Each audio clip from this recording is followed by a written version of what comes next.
বিসমিল্লাহির রহমানির রহিম।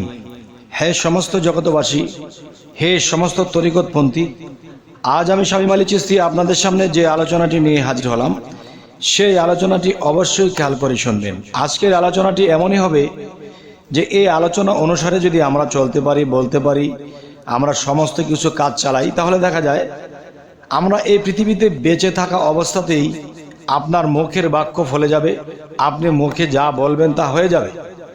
তবে হে সমস্ত জগতবাসী, আমি কয়েকটা জিনিস খোলসা করে বলে দেব, আর বাকিটা আপনাদেরকে ইঙ্গিত করব। তবে ইঙ্গিতে যে বোঝে সেই তো মূলত আত্মজগতের জ্ঞান খোঁজে এবং দেখা গেছে মৃত্যুর আগে পরের খবর সে জানতে পারে। তাই আজকের আলোচনা হলো কি, দেখেন যে বড় কিছু পাইতে হলে কিন্তু বড় কিছু হারাইতে হয়, বড় কিছু হইতে হলে বড় কিছু শ্রম দিতে হয়, বড় কিছু কষ্ট সহ্য করতে হয়। তাই আজকের আলোচনাটি অবশ্যই খেয়াল করে শুনবেন, যাতে করে এই আলোচনাটি শুনে আপনাদের মুখে যা বলবেন তা যেন হয়। তবে হে সমস্ত জগতবাসী, সেই মূল বিষয়টি তুলে ধরছি। সেটি হলো, দেখুন যে প্রথমত মানুষ মুর্শিদ ধরে, সাধনা করে, কিন্তু এই মুর্শিদ ধরা এবং সাধনার পাশাপাশি কারো ভিতরে কিছু জিনিস চাওয়া থাকে আল্লাহর কাছে, যে হে আল্লাহ, আপনার এই কাজ করতেছি, এই সাধনা করতেছি, মুর্শিদ ধরেছি, আমাকে তুমি জীবনে এই জিনিসটা দিবা, এই জিনিসটা আমার পাইলে আমার আশা পূরণ হবে। এরকম ধরনের চাওয়া, আশা, আকাঙ্ক্ষা রেখে যদি কেউ সাধনা করে, তাহলে তার সমস্ত সাধনায় বিফল হয়ে যেতে পারে, এটাই বেশিরভাগ। তাহলে বোঝা গেল আমরা যে সাধনা করব নিঃস্বার্থভাবে, আল্লাহকে সন্তুষ্টির জন্য, নিজেকে পবিত্র করার জন্য। আচ্ছা, যখন আমরা এ ধরনের সাধনাগুলো চালিয়ে যাব নিঃস্বার্থভাবে, কোনো চাওয়ার জন্য নয়, কিন্তু একটি কথা আছে যে মনের খবর জানে আল্লাহ, জানে রুহু ইনসানি। তাহলে আল্লাহ কিন্তু আমার মনের খবর জানে, কিন্তু মনে প্রকাশ এবং মনের মধ্যে ওইসব জিনিস ঘোরাঘুরি করা যাবে না, আমাদের মনের মধ্যে সেটা থাকবে, কিন্তু চাওয়া পাওয়া নেই। আমি যাকে ভালোবাসি তার কাছে চাবো কি? তাকে পাইলেই তো আমি খুশি, আর আমি যদি তাকে পাই খুশি, তাহলে যে আমার হলো সে আমাকে পেয়েও তো সে খুশি। তাই বলবো কি, অল্পর জন্য আমরা হব না কখনো আল্লাহর কাছে দোষী। আচ্ছা, অবশ্যই এখন যে কথাগুলো বলবো সেগুলো শুনে অবশ্যই সাধক যারা, আল্লাহর পথে যারা, তারা হবেন খুশি। তাহলে দেখুন, প্রথমত মিথ্যা পরিহার করা। দেখেন, মিথ্যা পরিহার করা বলতে যে মানুষ টুকিটাকি থেকে শুরু করে বড় বড় কিছু মিথ্যা কথা বলে এবং তারা ভালোই চলে, অর্থনীতির দিক দিয়ে মানুষের সাথে কৌশল করে কথা বলতে গিয়ে তারা মিথ্যা বলে। ওই মানুষগুলো যদি কিছু বলে তাহলে তাদের কথায় কিছু হয় না। তাহলে প্রথমত মিথ্যা পরিহার করতে হবে, এক। দ্বিতীয়ত নিঃস্বার্থভাবে আল্লাহর সাধনা করতে হবে। আল্লাহ কি দিবে সেটি আমার দরকার নেই, আল্লাহ আমাকে কি দিবে সেটা আল্লাহ জানে, কিন্তু আমার জানার দরকার নেই, আমার চাওয়ারও দরকার নেই। যদি যোগ্য হয় কেউ, তাহলে তার দুয়ারে এসে দাঁড়াবে। আচ্ছা, এ হলো একটি বিষয়।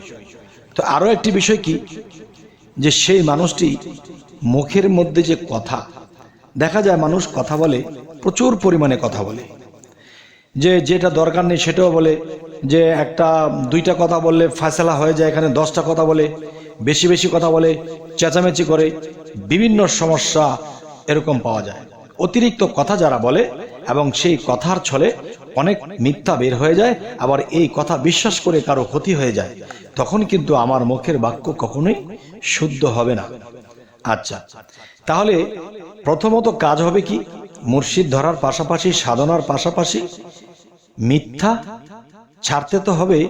তার মধ্যে যে মুখের মধ্যে যে বেশি বেশি কথা, এটা মুখে ব্ল্যাক টিপ দিতে হবে। সারাদিনে 2-4টা কথা, একদম প্রয়োজন ছাড়া কোনো কথা নেই।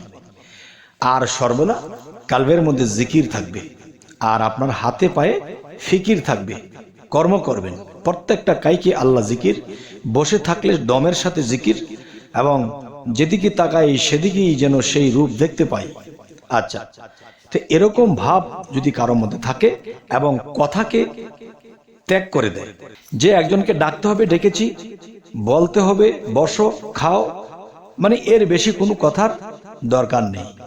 তাহলে এই কথা যারা পরিহার করে দিবে তাদের মুখে বাক্য পরিশুদ্ধ হতে থাকবে, এবং যে ঘন ঘন গুলি চালায় তার বন্দুকে গুলি ফুরিয়ে যায়, তখন কিন্তু সেই ফিগার টিপলেও সেই গুলি আর বের হয় না।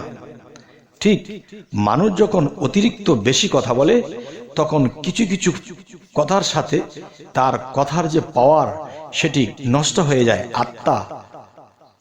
আত্মা ময়লাযুক্ত হয়ে যায়। আচ্ছা, তখন কি হয়? তার ভিতরে নাপাক হয়ে যায়।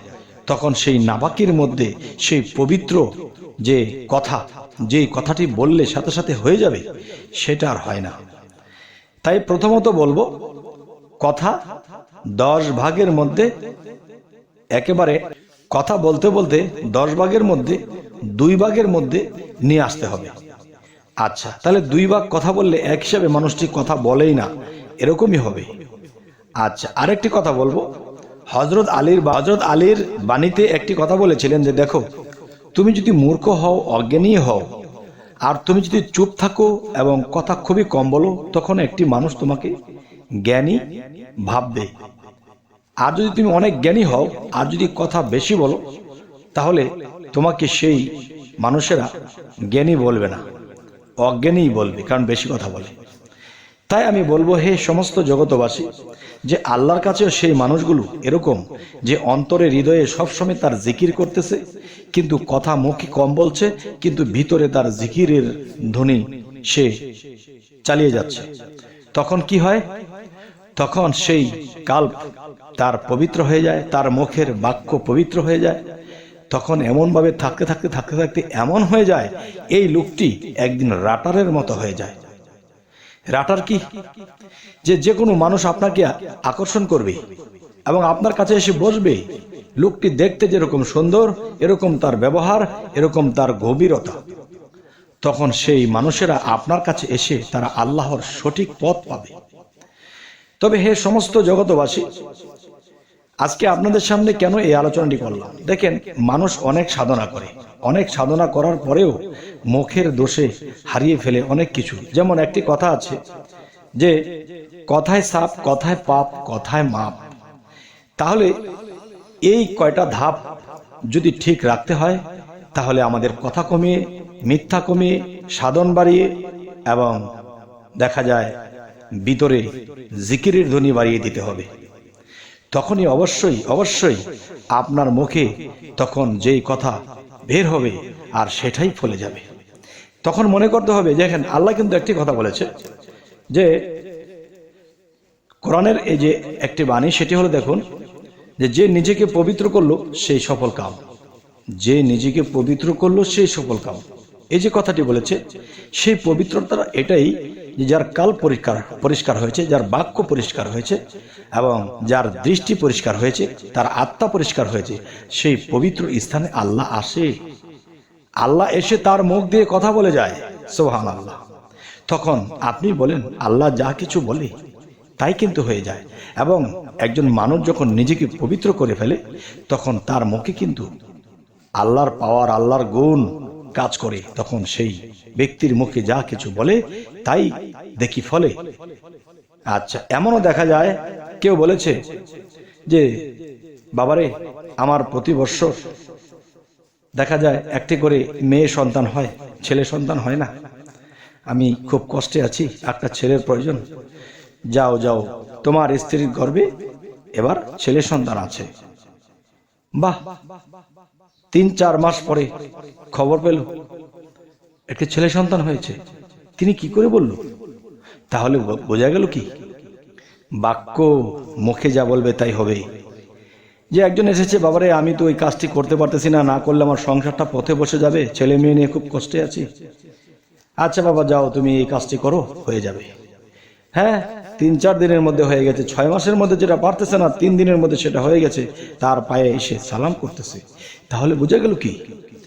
যে গভীর মানুষগুলা কম কথা বলে এবং নিজেকে পবিত্র করে, তখনই তাদের মুখে যা বলে তাই কিছু ফলে, আর মানুষ পথ পায় সেই লোকের কাছে এসে। তবে হে সমস্ত জগতবাসী, জানি না আজকের এই আলোচনা আপনাদের কেমন লাগলো। তো কী ধরনের আলোচনা চাইছেন সামনে অবশ্যই জানাবেন, এবং আমাদের চ্যানেলটিকে সাবস্ক্রাইব করে নেবেন। যদি ফেসবুক হয়ে থাকে অবশ্যই ফলো করে নেবেন, যাতে করে পরবর্তীতে ভালো আলোচনা এনে দিতে পারি। তো সকলে ভালো থাকবেন। আল্লাহ হাফিজ।